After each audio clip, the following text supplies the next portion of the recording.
Oh, meu Deus do céu.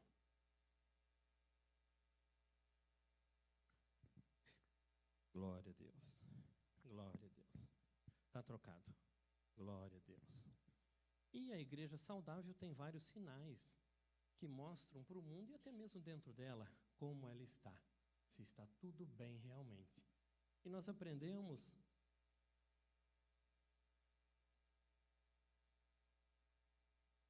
Glória a Deus. Amém. Tudo certo? Só fazer uma parte de novo. As meninas brincam, quem usa celular.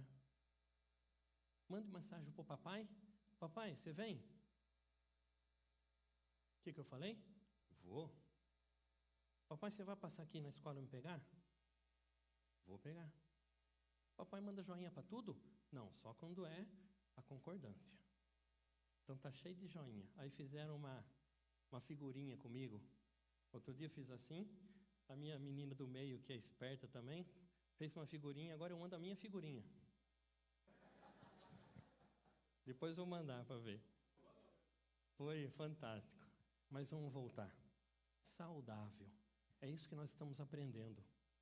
Porque é tão complicado ver, eu nessa semana passando mal, é tão ruim não ser saudável, não estar bem. E uma igreja, corpo de Cristo, que mostra Jesus para essa terra, quando ela está mais ou menos, todo mundo vai perceber. E o saudável tem vários sinais. E um deles, facilmente a gente entende. Uma igreja saudável ora. Ora. Isso não é nem uma imposição, não é nem uma cobrança. É o natural, é o normal. Se nós somos filhos de Deus, servos de Deus, se nós conhecemos e reconhecemos o Senhor, nós queremos orar. E orar é uma coisa muito simples. Oração é uma conversa com Deus. Do jeitinho que falamos, tá? Oração é um momento de intimidade com Deus. Quantas pessoas você conversou hoje quando chegou? Normalmente a gente não conta. Mas o convívio, a aproximação, o chegar perto, é com conversa. É ou não é? Ou você chega assim? Quem fez assim hoje? Essa conversa. Tudo bem? Nós falamos. E oração é isso. É conversar com Deus. Uma coisa tão simples, do jeito que falamos. Da forma que falamos. Pastor, eu não sei falar palavra bonita. É o jeito que nós falamos. Pastor, eu falo todo rebuscado, chique. É o jeito que falamos. O único detalhe é conversar com Deus. E uma igreja saudável conversa com Deus. Só que a gente vai ter um começo, tudo tem começo, né? Para a gente poder entender. Quando estávamos no Éden, conversávamos com o Senhor, todo final de tarde. Deus Todo-Poderoso vinha na viração do dia conversar com Adão e Eva. Já imaginou isso? Passear no jardim perfeito, junto com Deus Todo-Poderoso, Criador, e ainda conversar como foi o dia. Conversar com o Todo-Poderoso. Já imaginou? Dá para a gente pensar assim? Eu vou só fazer uma comparação. Quando chega alguém famoso, famosão, tem gente que até se arrepia para falar com ele. Tem ou não tem? Tem. Vou fazer a parte de novo só para a gente entender. Eu, meu pai e meu irmão, a gente brinca com serralheria, com marcenaria, essas coisas. Aí fomos num evento na fábrica de máquina de solda lá depois de Campinas. Não me lembro agora o nome. Chegando lá, as pessoas faziam fila, pastor, para tirar foto com um torneiro mecânico. Famoso na internet. Eu nunca vi isso na minha vida. Torneiro mecânico, um mecânico e um fazedor de invenção. Fila. Fila. Mãe e filhos correndo para chegar mais cedo na fila para tirar foto com um torneiro mecânico. Eu achei aquilo uma coisa louca. Nunca na minha vida imaginei que um torneiro mecânico seria famoso. Ele só fazia aquilo lá. Mas hoje é famoso. E as pessoas ficavam elétricas. E nós, que servimos ao Rei dos Reis, ao Senhor dos Senhores, Todo-Poderoso, Majestoso, Eterno. Mas aí veio o pecado. E o pecado separa o homem de Deus e silencia a nossa voz. Isso fala em Isaías 59. O pecado nos distancia de Deus e a nossa voz é diminuída, é silenciada. E aí, a partir disso, então, como é que ficou o negócio? Quer dizer, então, já não tinha contato com Deus, a misericórdia dele atuava, porque senão nem aqui nós estaríamos.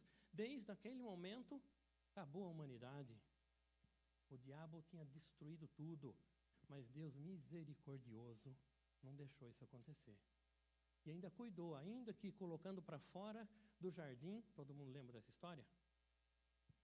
Fomos colocados para fora para não tomarmos da fruta da vida eterna já condenados. É isso? Estou certo? Foi outra misericórdia do Senhor, porque senão nunca nós voltaríamos a conviver com Ele. E aí, depois de tempos e tempos, somente tinha acesso para falar com Deus o sumo sacerdote. Uma vez só por ano. E isso está registrado lá em Hebreus 9. Mas no segundo lugar é assim, para a gente entender.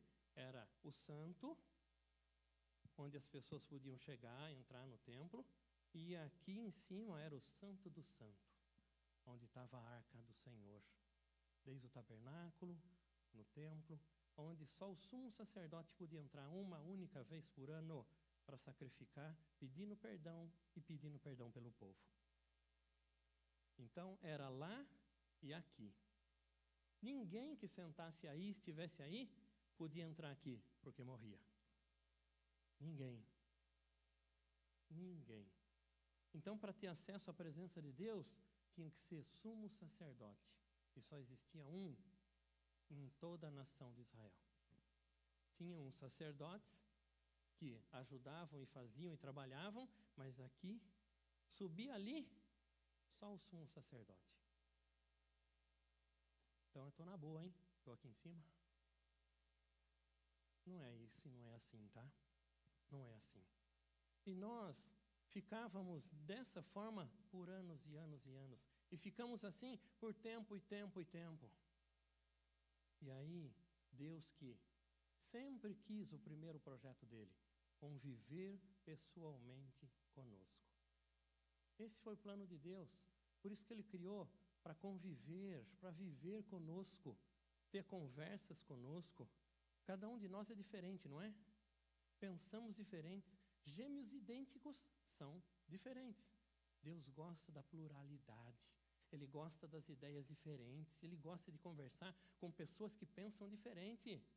Senão seríamos todos robozinhos, né? Tudo igualzinho, tudo a mesma coisa, falando a mesma coisa. Não foi assim. Tanto que ele não criou assim. Podia ou não fazer? Se ele quisesse, ele podia. Vou fazer tudo imagem e semelhança e tudo pensando a mesma coisinha. Pronto. Seria um monte de robozinho andando para cima e para baixo. Deus não é isso que Ele quer. Ele quer a nossa diferença para conviver.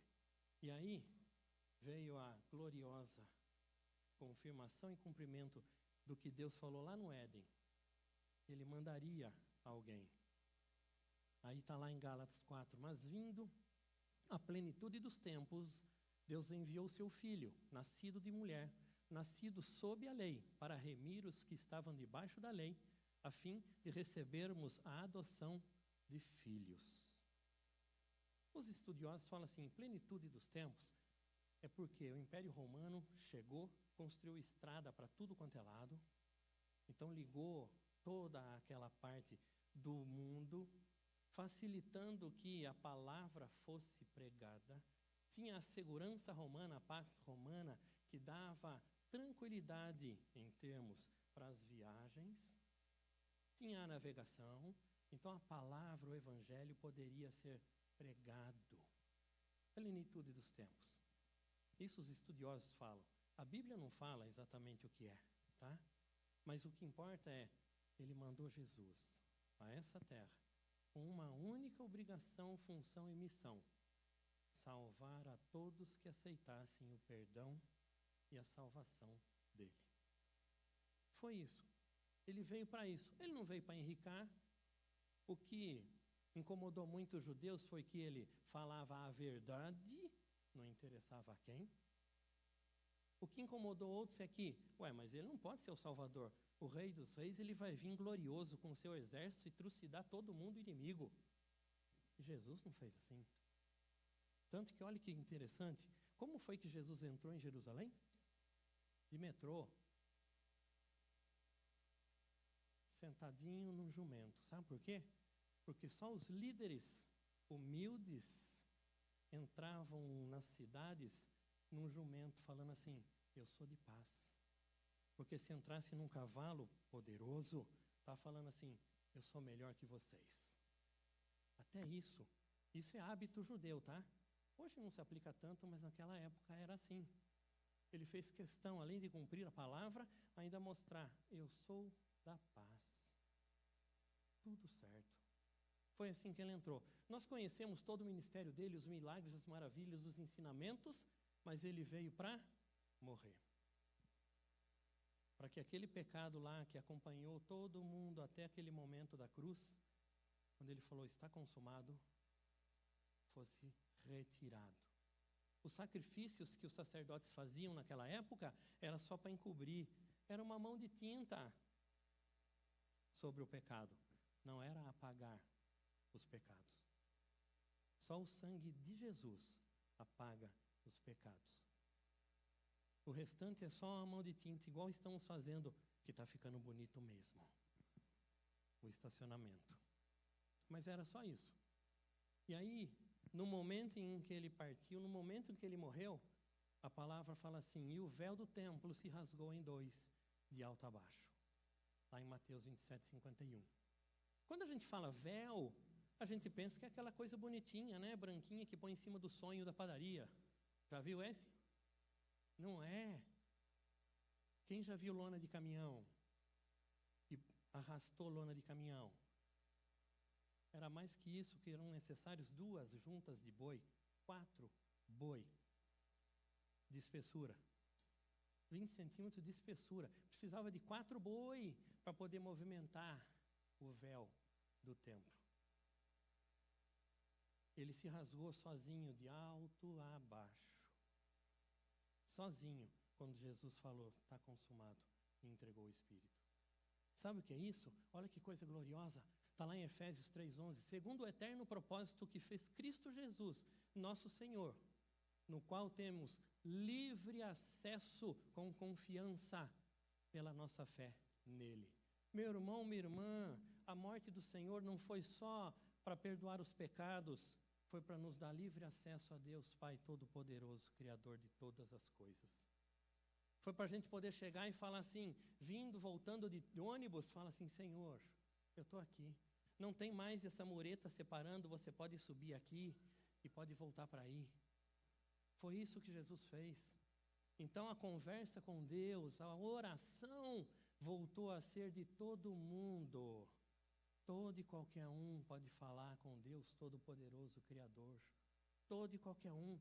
É só chegar e falar assim: Senhor, ele já está prestando atenção para poder conversar. Pastor, mas ele não presta atenção em nós? Todo instante, todo momento, em todo lugar. Até quando estamos dormindo, Deus está acordado, velando por nós. Meu irmão, minha irmã, mas esse acesso não precisava mais esperar um único dia no ano para poder fazer o sacrifício, para poder fazer o encontro, para poder fazer a proximidade. Só através do sumo sacerdote. Não precisava mais. Nós todos tivemos acesso a partir do Senhor Jesus. E isso daí, para quem consegue imaginar, falar com a autoridade suprema, falar direto com o Criador, falar assim, pessoalmente com quem tem todo o poder. Não tem como a gente descrever isso. Se pararmos para pensar, um famoso da internet arrepia os braços, imagine agora com um acesso livre a Deus Todo-Poderoso. É de chorar, porque nós podemos fazer oração em qualquer lugar, em qualquer hora. A gente pode conversar com Deus, Pai, em qualquer momento do nosso dia, da noite e da madrugada. Não precisamos esperar mais. E nós podemos falar com Ele de todo jeito. Pastor, posso falar em gíria?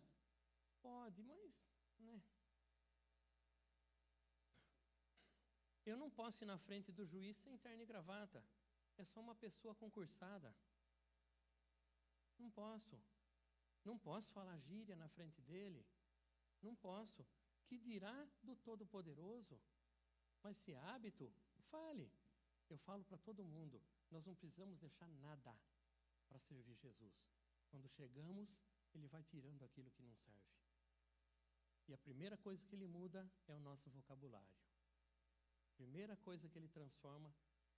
Em casa nós nunca falamos palavrão, mas a gente era muito irritado, era um resmungão. Primeira coisa que eu percebi, claro, quando nos damos conta de que servimos a Deus, né? Porque até então a gente ia na igreja, né? Quando damos conta que servimos a Deus, percebemos. Nossa, até o jeito que eu falo tá diferente. E as pessoas veem isso. Então, fala. O detalhe é uma conversa com Deus. É isso que nós temos que fazer, tá? Aí olha que coisa fantástica. Jesus, Ele orava. Jesus orava. O Senhor que veio a esta terra orava. Para escolher as pessoas, vamos lá.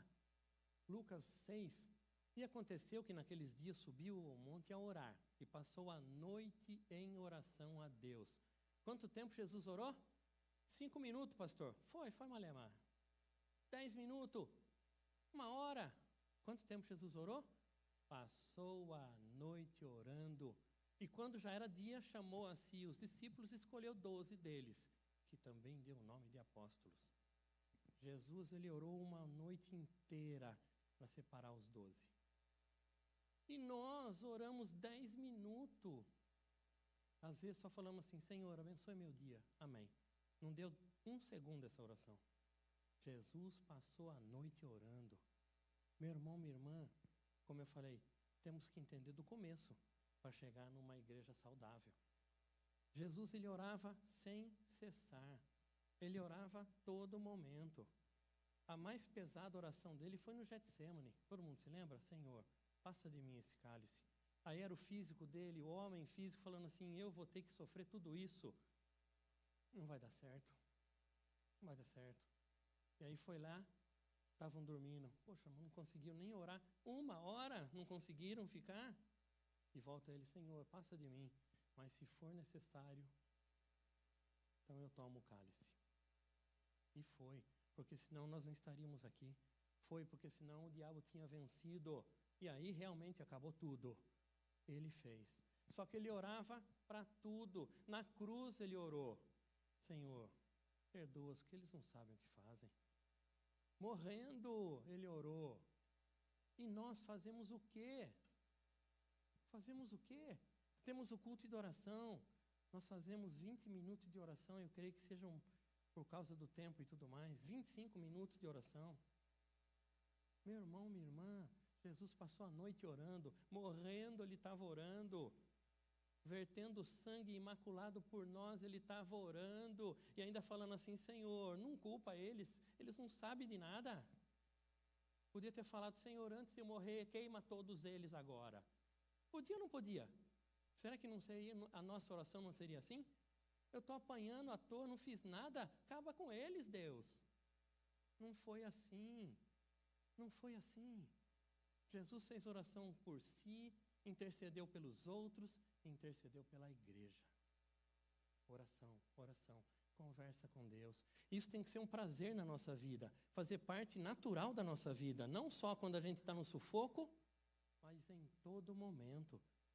Papai do céu quer participar da nossa vida em todo momento. Só que a gente chama ele só de vez em quando, né? Pode confessar. Às vezes acontece com a gente, pastor, não é, pastor? Acontece.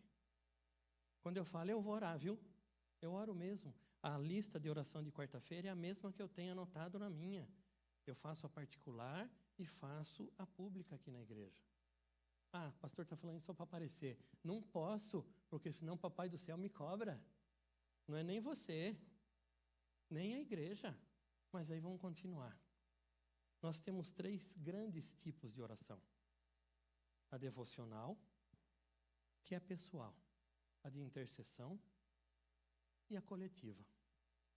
Só para a gente ter uma ideia. Uma igreja saudável, então, os membros individualmente têm a sua intimidade com Deus. Não precisa ser aqui, mas em qualquer outro lugar.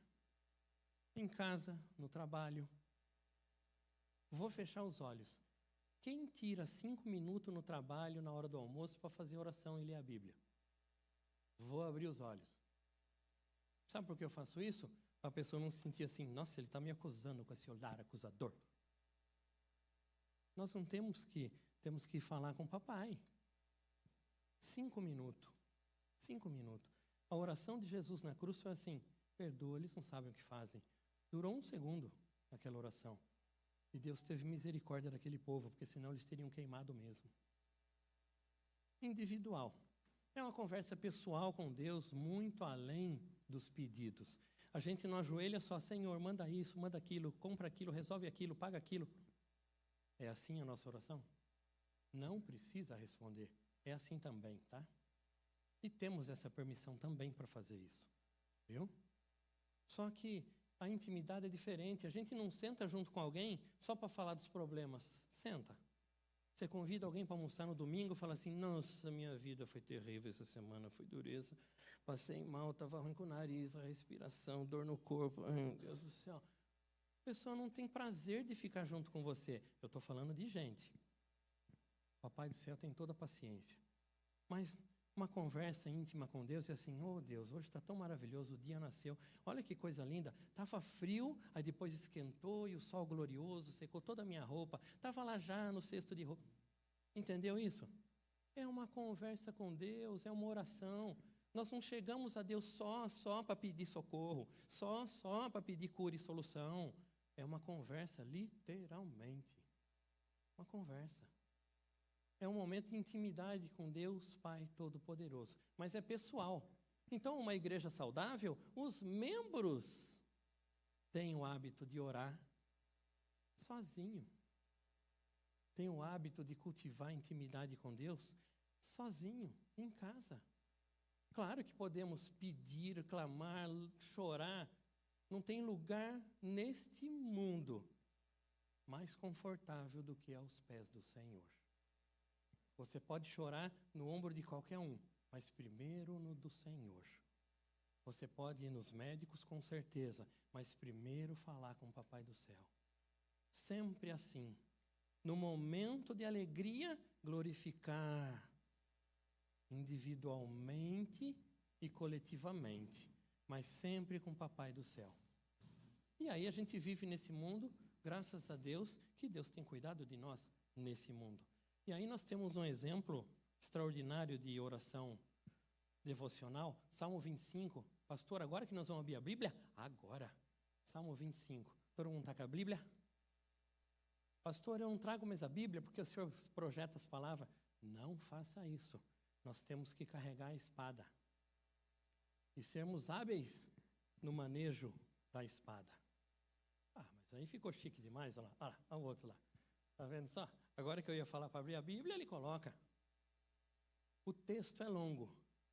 Eu vou ler, a gente vai ler, para poder entender. Não, pode projetar, estou brincando. A ti, Senhor, levanto minha alma. Deus meu, em ti confio. Não me deixes confundido, nem que os meus inimigos triunfem sobre mim. Na verdade, não serão confundidos os que esperam em ti. Confundidos serão os que transgridem sem causa. Faz-me saber os teus caminhos, Senhor. Ensina-me as tuas veredas. Guia-me na tua verdade e ensina-me, pois tu és o Deus da minha salvação. Por ti estou esperando todo dia. Lembra-te, Senhor, das tuas misericórdias e das tuas benignidades, porque são desde a eternidade. Não te lembres dos pecados da minha mocidade, nem das minhas transgressões, mas segundo a tua misericórdia, lembra-te de mim por tua bondade, Senhor. Bom e reto é o Senhor, por isso ensinará o caminho aos pecadores, guiará os mansos em justiça e aos mansos ensinará o seu caminho. Todas as veredas do Senhor são misericórdia e verdade para aqueles que guardam a sua aliança e os seus testemunhos. Por amor do teu nome, Senhor, perdoa a minha iniquidade, pois é grande. Qual é o homem que teme ao Senhor? Ele o ensinará no caminho que deverá escolher. A sua alma pousará do bem, e a sua semente herdará a terra. O segredo do Senhor é com aqueles que o temem, e lhe mostrará a sua aliança. Os meus olhos estão continuamente no Senhor, pois ele tirará os meus pés da rede. Olha para mim, tem piedade de mim, porque estou solitário e aflito. As ânsias do meu coração se têm multiplicado. Tira-me dos meus apertos. Olha para a minha aflição e para a minha dor e perdoa todos os meus pecados. Olha para os meus inimigos, pois se vão multiplicando e me odeiam com ódio cruel. Guarda minha alma e livra-me. Não me deixes confundido, porquanto confio em ti. Guarda minha sinceridade e a retidão, porquanto espero em ti. Para por aí. O último versículo está em outro lugar. Conseguiu perceber a intimidade, a proximidade, a devoção dessa oração, desse cântico, porque salmos são cânticos? O escritor, nós falamos Salmo de Davi, mas não foi só Davi quem escreveu. São alguns autores. A colocação do coração frente a Deus, reconhecendo Ele como sábio, poderoso, grandioso, que perdoa, que tem misericórdia. E o homem, o falho, o pecador, aquele que precisa de perdão e misericórdia. Devocional, reconhecendo a grandeza de Deus, a nossa pequenez e a necessidade que está nesse meio. É isso que uma igreja saudável com os membros tem. Vou perguntar de olhos fechados. Você faz o seu devocional em sua casa? Vou abrir os olhos. Lá em casa eu gosto de falar, não é por propaganda ou por orgulho, mas nós temos o nosso culto doméstico. Toda noite antes de dormir nós fazemos leitura, oração e cântico. Toda noite. Nós já lemos o Novo Testamento antes de Apocalipse, porque para você ler Apocalipse, você tem que ter lido a Bíblia inteira, tá? Porque está tudo espalhado, as referências, as informações, tá? Nós lemos o Novo Testamento, terminamos Mateus agora, ontem, hoje começa... O que começa hoje, meu Deus? O que vem depois de Mateus? Isso, ainda bem que vocês sabem, porque senão eu não ia achar. E continua, oração de intercessão. É quando nos colocamos junto a Deus em favor de alguém, em favor de uma pessoa. Pastor, posso orar pela máquina de lavar? Pode. Eu tenho testemunho de um irmãozinho, quando eu estava lá em Jundiaí, que ele chegou. Pastor, tem um testemunho para dar. A máquina de lavar da minha mãe, uma senhorinha, parou de funcionar. Já falei isso aqui. Pus a mão em cima dela, orei e falei, conserta, Senhor. Ela voltou a funcionar. Glória a Deus. A mamãezinha dele precisava, a idosa, porque quem lava a roupa na mão aqui hoje? Quem já lavou sabe como é que é. Lava também? É dureza, não é? Trabalhoso, é. Então, nós, na oração de intercessão, nós nos colocamos junto a Deus, Pai Todo-Poderoso, Criador de todas as coisas, Senhor e Salvador, em favor de alguém, pela vida de alguém, pela salvação de alguém, pela saúde de alguém, por qualquer coisa de alguém. Pastor, eu olho só pela minha família. Glória a Deus que pelo menos pela família. Nós temos que orar por todos, principalmente pelo desconhecido e perdido. Porque quem não tem salvação, não tem nada. Ainda que tenha uma conta bancária bem cheia, ainda que viva numa mansão, não tem nada. Porque a única coisa que vai para a eternidade é a vida. Não são bens e não são nada daqui. Então não tem nada. Porque para a vida eterna, só com Jesus. A intercessão é isso. Uma igreja saudável, ela faz intercessão. Ela pede frente a Deus, se coloca em favor de alguém. Por isso que a gente tem vários nomes de oração. Tem gente que não é, na minha lista, não é crente e ainda fala assim, eu não acredito nesse negócio não. Aí eu falo, mas eu posso orar? Pode, mal não vai fazer, né? Não. Eu tenho gente assim na lista. E você também. E eles são os que mais precisam da intercessão. Então, uma igreja saudável faz intercessão. Não se preocupa só com a própria barriga, com o próprio umbigo. Se preocupa com todo mundo que precisa. Com quem está necessitado. Necessitado não é só de dinheiro, não. Tem muita gente que só precisa de um olhar e uma atenção assim. Tudo bem? Só isso já é uma mudança na vida. Como é que você chega no caixa de mercado, de qualquer lugar que você vai pagar? Você faz assim? Não faça. Bom dia, boa tarde, boa noite, tudo bem? Isso daí já muda a pessoa. Porque já teve um monte de gente que xingou até porque demorou. E quando está aprendendo, então, as pessoas castigam. Quando você chega lá e fala assim, tudo bem? A pessoa não sabe nem o que fazer. Estou falando sério, já passou por isso? A pessoa perde o rumo, não sabe o que fazer. Aí não sabe como te agradar. Ela só tem que fazer o trabalho dela. E nós temos que mostrar Cristo em todo lugar. Porque Jesus não falou assim, não vem falar comigo não, você é leproso. Dá licença. Ele falou assim? Não falou, as pessoas fugiam e ele falava. Não, você está fedido, dá licença, misericórdia, vai tomar banho primeiro. Jesus falava assim? Não falava assim. E se nós representamos a Cristo nessa terra, porque nós reconhecemos o Senhor como Senhor e Salvador, nós somos os embaixadores e temos que mostrar quem é Jesus aqui. E também na intercessão. Quando Deus falar para você assim, no meio da rua, ora por ele. Vai lá e fala assim, posso fazer uma oração por você? Não te conheço, mas Deus te conhece. Posso fazer? Não quero. Tá bom. Saiu, já faz oração. Se a pessoa quiser, já dê a mão para ela. Não coloca a mão na cabeça. Tem gente que não dê a mão para ela. Pastor, posso pegar na mão de uma mulher? Não. Chame sua mulher para pegar na mão dela. Entendeu isso? É uma questão de lógica. Mas faça a oração, viu? Porque aquela pessoa está precisando. Isso é intercessão. Uma igreja saudável faz intercessão. Mas não para por aí. Olha só os exemplos. Aí lá Salmos 25, lembra que eu falei? Não lê o último. Está lá, ó. Redime, ó Deus, a Israel de todas as suas angústias. Naquela oração devocional, ele ainda se lembrou do coletivo. Ainda se lembrou da igreja. Redime, Senhor, Israel. Lá em João, na oração sacerdotal, todo mundo conhece quando Jesus intercede por nós? Dei-lhes a tua palavra e o mundo os odiou, porque não são do mundo, assim como eu não sou do mundo. Não peço que os tires do mundo, mas que os livres do mal. Olha, Jesus, por que não falou assim, Senhor, quando eles se converterem, leva embora? Mas daí quem pregaria? Teria só a primeira conversão e acabou. Não teria mais. Mas Jesus pediu assim, eu não estou pedindo para tirá-los do mundo, mas para guardá-los do mal. Intercedendo por nós. Jesus intercedendo por nós. Quem orava todo momento, todo instante. Olha que coisa. E aí Paulo, Efésios 1:6, não cesso de dar graças a Deus por vós, lembrando-me de vós nas minhas orações.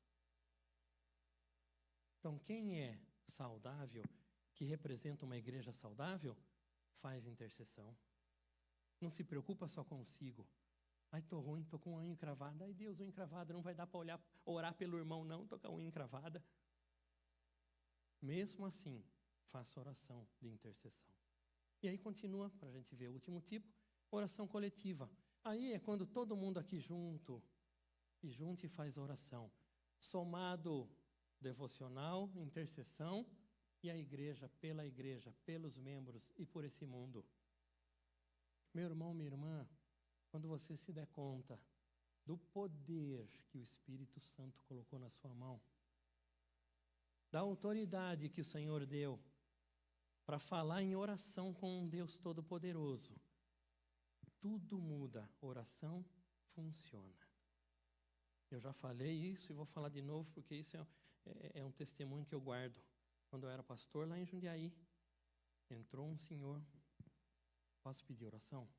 Pode, para a diaconisa. Ela anotou o nome, assim, meu filho tem uma doença que tem que fazer uma cirurgia lá nos Estados Unidos. Fui numa outra igreja que me pediu R$1.500 para fazer oração. Como eu vendi minha casa e meu caminhão para poder pagar a cirurgia, eu não posso. Aqui vocês cobram? Misericórdia! A diaconisa falou. De jeito nenhum. Então deixou, eu nem sabia, tá? Anotou, nós apresentamos em oração. Depois de algum tempo, voltou o homem lá para agradecer. Por quê? No dia da cirurgia, era uma cirurgia de alto risco, a criança teve que ficar separada num balão, os pais de um lado, fechado com plástico, ele lá dentro, depois da cirurgia. Negócio, eu nem me lembro qual era o problema. Ele foi lá para agradecer. E, coincidentemente, nós continuamos orando, e nas orações, o horário da cirurgia foi igual. Eles entraram no quarto depois da cirurgia. Ele falou, não sei o que aconteceu, deu um sono na gente, marido e mulher, pai e mamãe, que dormiu. Acordou com uma barulheira no quarto. E aquele susto, pronto, é o socorro do enfermeiro que já era. Era um menino pulando na cama. Por quê? Porque eu orei? Não, porque a igreja orou. A bênção atravessou distância e alcançou lá do outro lado do mundo. Esse é o poder que a gente tem. Esse é o poder que Deus deu. Deus vai nos fazer andar pelas águas? Sobre as águas? Pode ser. Se for útil e necessário. Pode ser. Ele não vai. Tem oração. Quando seu vizinho está em pé de guerra, ergue sua mão, Senhor, derrama paz nessa casa. Acalma os corações. Você vai ouvir o som baixando, baixando, baixando. Até que não tenha mais briga. Meu irmão, minha irmã, é isso, esse é o poder. Agora você imagina todo mundo aqui concordando. Imagine o poder manifestado. Imagine a autoridade do corpo de Cristo reunido, fazendo oração pelo próprio corpo de Cristo, pela igreja local, por todas as igrejas, por todos os pregadores, por aqueles que têm coragem de desafiar a proibição de morte e prega. Imagine o poder, imagine as pessoas se convertendo. Essa é a nossa missão. Jesus falou assim, vai e prega o evangelho. Não dá para eu ir, mas a oração dá para fazer de onde você está. Hoje dá para a gente fazer a oração coletiva. Hoje a gente vai fazer. E olha, esse exemplo, ele começa muito bem, mas acaba terminando um pouco de muito bom humor. Atos 12, Pedro, pois, era guardado na prisão, mas a igreja fazia contínua oração por ele a Deus. Tudo bem por aí? A igreja, já reunida, fazia sem parar oração por Pedro. Senhor, socorre Pedro, socorre Pedro, socorre. É assim que ele falava? Não sei, não está escrito. Aí por uns versículos, lá no versículo 7, e eis que sobreveio o anjo do Senhor e resplandeceu uma luz na prisão, e tocando a Pedro na ilharga aqui do lado, o despertou dizendo-lhe, levanta depressa, e caíram-lhe das mãos as cadeias. E aí continua, a porta se abriu, tudo mais, e ele se deu conta quando estava na rua, aí ele foi para lá, bateu na porta, a criada falou, ficou tão emocionada que não abriu a porta para ele entrar, voltou lá assim, Pedro está na porta, e o povo da igreja falou assim, imagine, estava fazendo oração por ele, quando foram ver era ele mesmo, aí que ele abriu e entrou. Essa parte que eu achei assim, quando eu li eu falei, não pode ser. A igreja estava fazendo continuamente oração por ele, e quando ele aparece na porta, não acredita que é ele. Eu sei que nós não somos assim mais, porque nós já vimos milagres na nossa vida. Assim, o mais simples que seja, até o mais grandioso. Nós já vimos milagres. Eu sei que quando nós oramos reunidos, nós cremos. Nós cremos. E a gente não vai se surpreender quando o milagre acontecer. Nós só vamos falar assim, glória a Deus, glória a Deus. Então, uma igreja saudável ora. E lá em 1 Tessalonicenses 5,17 fala assim, orai sem cessar. Imitando a Jesus. Pastor, mas eu não tenho que ajoelhar, fechar a porta do meu quarto e orar em secreto? Pode também. Mas aí você está limitando só o tempo de oração para aquele momento. Nós podemos orar em todo lugar. Não dá para ajoelhar? Deus escuta a oração de pé. Estou no ônibus? Deus escuta a oração no ônibus. Estou no trem? Também. Deus escuta a oração em qualquer lugar e qualquer hora. Orai sem cessar. O devocional, o intercessão, o coletivo, claro que, por lógica, temos que estar juntos. Não é verdade? Pela lógica. Mas uma igreja saudável, ora. Ora. Tem intimidade com Deus, conversa com o papai. Conversa. Eu gosto de dar o exemplo, já estamos terminando. Grandes negócios são fechados numa mesa, conversando. Grandes decisões são tomadas, conversando. Agora imagine conversando com o papai do céu. Jesus pediu assim, quem são os 12, Senhor? Esse. Pronto. E necessariamente tinha que estar Judas, porque senão a palavra não se cumpria. É ou não é? Necessariamente tinha que ter o traidor, porque senão não acontecia. E nós não estaríamos aqui. Até isso Deus Pai orienta, olha que coisa. E Ele deu força para Jesus passar por tudo aquilo por nós. E Ele está falando assim, é só fazer oração, só conversar comigo, só isso, sem cessar.